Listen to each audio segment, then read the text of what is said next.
तो क्या आरोप है? आरोप जो लग रहा है सब निरंकुश है, निराधार है, राजनीति से प्रेषित है।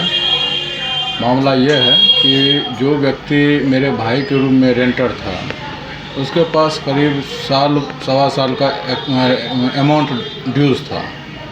उसने ड्यूज़ क्लियर नहीं किया। छोटा भाई इस बीच में दिल्ली गया हुआ है इलाज करवाने के लिए। उसको जैसे ये पता चला कि दिल्ली गया हुआ, रूम तुम छोड़ के भागना चाह रहा था। इसकी जानकारी मुझे नहीं थी। घर में माँ को पता था कि इसके पास अमाउंट ड्यूज़ है। माँ डेली शाम में मंदिर जाती है पूजा करने के लिए। उसी दरमियान में वो देखी कि सारा सामान निकाल के वो भागने की कोशिश कर रहा है। तो माँ उसको रोकी तो वो माँ से उलझ गया। ठीक है, माँ से उलझने बहुत देर तक हुज्जत होता रहा। वहाँ से कोई व्यक्ति हमको कॉल किया, हम अपने कॉलेज में थे, ड्यूटी में थे। कॉल आया कि यहाँ पे माँ के साथ बहुत देर से ये तीनों बापू जो विनोद, मधुलता देवी और राहुल कुमार, ये तीनों मेरी माँ से उलझा हुआ था। मुझे जैसे जानकारी मिली, मैं अपने कॉलेज से वहाँ आया तो ये तीनों बापूत मेरे ऊपर भी उलझ गया। मेरे माँ से उलझा हुआ था नहीं। जैसे हमको देखा, इसकी पत्नी मेरे से उलझ गई, मेरा कॉलर पकड़ ली और इसी दरमियान में खिंचातानी हुआ। उसकी पत्नी धक्का दी, जिसमें मैं भी गिरा, मेरी माँ भी गिरी और विनोद कुमार भी गिरा, जिसमें विनोद कुमार का हाथ टूटा। और तब तक ये मामला चूँकि सामाजिक परिवेश में था तो समाज के लोग इसको, वहाँ के समाज के बहुत सारे लोग थे जो इसकी गवाह हैं, जो इस मुद्दे को देखे, और वो वहाँ के समाज ही हमको कॉल किया तो वहाँ पे प्रेजेंट हुए थे। ये सब ठीक था, लेकिन अब इसमें राजनीति प्रवेश किया है।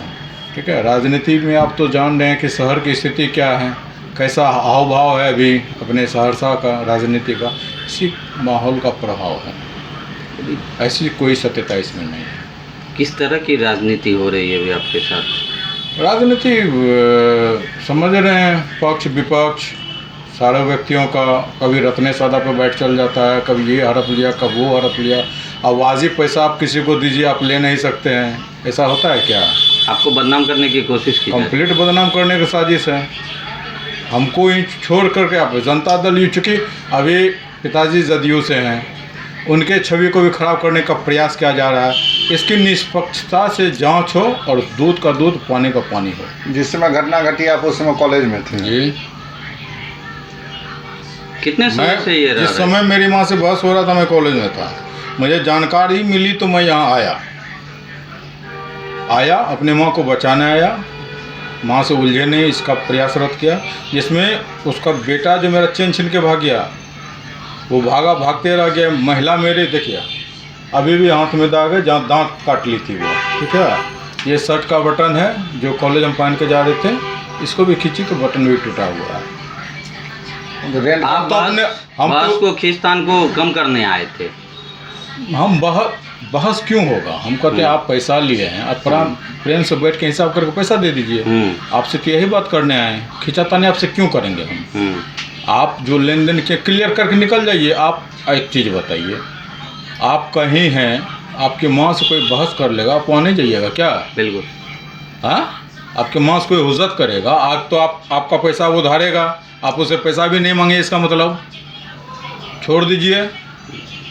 ऐसा होता है क्या? आपने प्रशासन को सूचना दिया है? हाँ, मैंने प्रशासन को, जिस समय घटना घटी थी, मैं उसी समय प्रशासन को मौखिक सूचना दे दिया था और उसी समय 1 घंटा के बाद 4 बजे के आसपास मैंने आवेदन जाकर के वहाँ दायर कर दिया था। मैं जान रहा था इसमें राजनीति होगी। कितने बजे की घटना थी? घटना लगभग ये 3:30 बजे को वहाँ घटना है। 4 बजे का आसपास मैंने थाना पे इन्फॉर्म किया था। कल की घटना थी? नहीं, ये 18 तारीख की घटना है। अब वो 19 तारीख को जा करके अगर उसका हाथ टूट गया, सब कुछ कीजिए 2 मिनट के बाद, अगर आपका हाथ मैंने तोड़ दिया, आप तुरंत एक्शन में आइएगा कि आप 2 दिन के बाद एक्शन में आइएगा? एक्शन में कब आप आइएगा? कितने समय से पैसा रखी हुई थी? वो करीब सवा साल से उसके पास अमाउंट ड्यूज है। तो जब मांगने जाते थे तो क्या बोलते? नहीं, बोलता था आज दे देंगे, कल दे देंगे, आज दे देंगे, कल देंगे। चूँकि 3 साल 4 साल से रूम में रेंट रहा है, तो मान लीजिए कोई रेंट में रह रहा है, आपके साथ व्यवहार अच्छा बनाए हुए है, तो आप थोड़े उसके दिमाग को पढ़ लीजिएगा इसके मन में क्या चल रहा है। अब जब आदमी नहीं है तब आप रूम छोड़ के क्यों भाग रहे हैं भाई? क्या कारण है? क्या नाम हुआ आपका? डॉक्टर मनोज कुमार, पिता का नाम? श्री मंजेश्वर शाह, कौन सी जगह है ये? बांदीपत। वार्ड नंबर कितना था? ये है वार्ड नंबर 14/10।